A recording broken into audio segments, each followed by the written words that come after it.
시청자님 안녕하세요. 네, 안녕하세요. 네, 어떤 종목 궁금하세요? 예, K시택입니다. K시택 매수가 비중 알려주세요. 예, 23,000원에 10%입니다. 23,000원에 10%. 이 종목 네. 어떤 점이 가장 궁금하세요?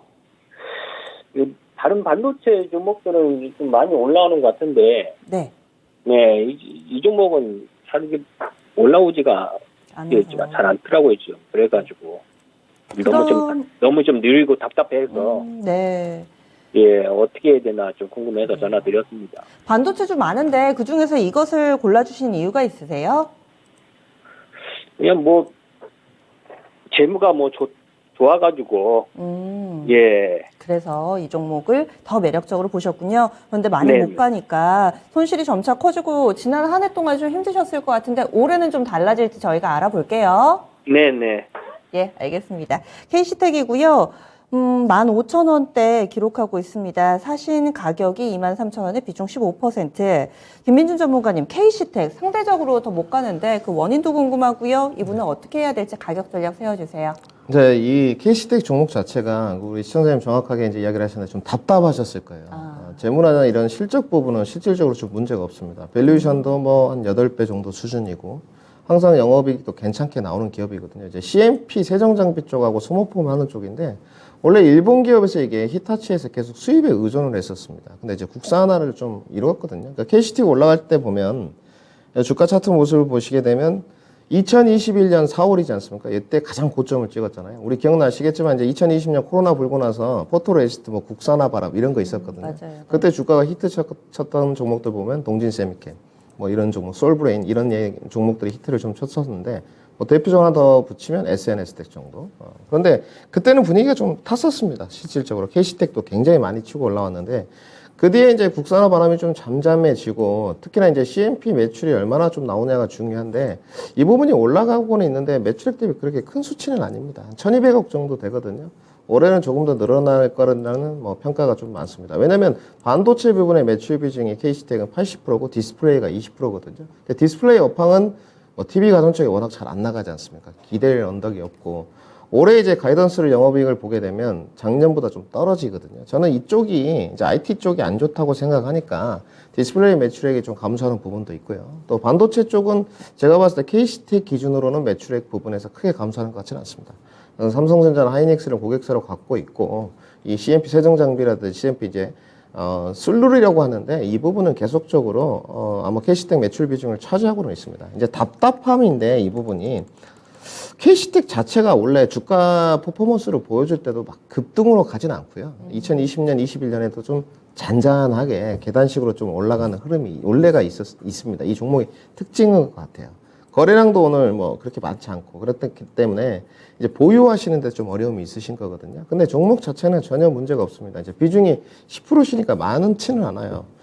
이제 우리 시청자님 고민하시는 게 이런 부분일 거예요. 다른데 뭐 현금이 좀 있거나 다른 종목을 10% 정도 갖고 있는데 이제 슬슬 올라왔을 때 거기서 현금화가 좀 되면 이 종목에 조금 물을 타서 단가를 낮춰야 될 것이냐 이제 이런 부분이 고민이 되거든요. 저는 반도체 파트의 K시택 같은 종목들은 추가 매수를 하는데 문제가 없다고 보여져요. 10% 같은 경우는 현금이 있다면 그러니까 종목이 올라올 때마다 비중을 조금 줄이고 현금을 확보해야 되는 섹터가 있고요. 조금 더 적극적으로 공격적인 매수를 해야 되는 섹터들이 있단 말입니다. 현금이 있든 없건 어찌됐건. 근데 제가 봤을 때 반도체, 자동차, 신재생, 뭐 원전 이런 종목들은 눌림목 왔을 때 적극적으로 공략하는 게 맞거든요. 그래서 저는 추가 매수 의견을 좀 드리고 싶고요. 종목 자체는 문제가 없고 올해 영업이익도 제가 봤을 땐 준수한 수준으로 갈 겁니다. 그렇기 때문에 저는 좀 추가 매수 의견을 드리고 싶습니다. 한 10% 정도는 주가 추가 매수를 하셔가지고 단가를 낮추는 게 좋고요. 그러면 19,000원 선까지 내려오거든요. 거기까지는 충분히 반등 가능합니다. 반등 나왔을 때 이제 뭐 굳이 종목이 좋은데 손절할 필요는 전혀 없는 것 같거든요. 지금 시청자님 제가 봤을 때 보유하신 지 1년 넘었어요. 그렇죠. 네, 그렇기 때문에 1년 뭐 기다렸는데 이제 와서 조금 손절 생각을 하겠다 이럴 필요는 없는 것 같습니다. 이제 18,000원, 19,000원까지 단가 좀 낮춰놓고 올라오면 그때 내가 추가한 비중을 좀 빼서 시간 투자를 더 하든지 아니면 포트 교체를 해가지고 또는 다른 섹터로 가보는 이런 방법이 있을 수 있거든요. 저는 보유 의견 드리고 싶습니다. 솔직히 말씀드려서. 추가 매수를 좀 안 하게 된다면 제가 봤을 때 23,000원까지도 올라갈 건데 시간 투자를 더 하시는 게 맞고요. 좀 추가 매수를 하게 되면 시간 투자를 조금 더 짧게 할 수 있는 방안이 될 것 같아요. 뭐 제가 봤을 때 3분기, 4분기 정도까지 보유했을 때 무난하게 2만 원에서 2만 2천 원까지는 추가 반등 기회를 쓸 수 있을 것 같습니다. 단지 추가 매수는 이제 언제 하느냐, 너무 빠르게 하지 마시고 1월, 2월에 걸쳐 가지고 조금 무난하게 차분하게 이렇게 비중 추가를 하셔가지고 20%까지 늘린 다음에 최종 매도 목표가는 22,000원으로 설정해 드리도록 하겠습니다. 예. 시청자님, 추가 매수는 좀 생각해 보신 적 있으세요?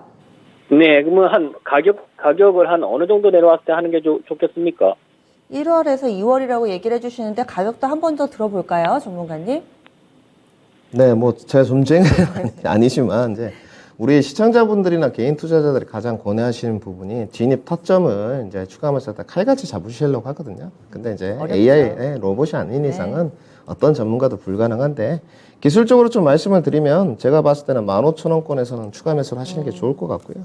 15,000원권에서 한 5% 정도 추가 매수를 하시고 저는 뭐 지금 반등이 나오고 있는데 그냥 과다한 낙폭에 따른 반등이라고 좀 보여지고 있거든요. 그렇기 때문에 만약에 15,000원 밑으로 조금 더 한 번 더 흘러내린다 싶으면 다시 5% 정도 이렇게 채워 가시는 게 가격 전략으로 중요할 것 같습니다. 네. 결정하시는데 좀 도움이 되셨어요? 네, 감사합니다. 네. 잘 대응해 보세요. 네. 네.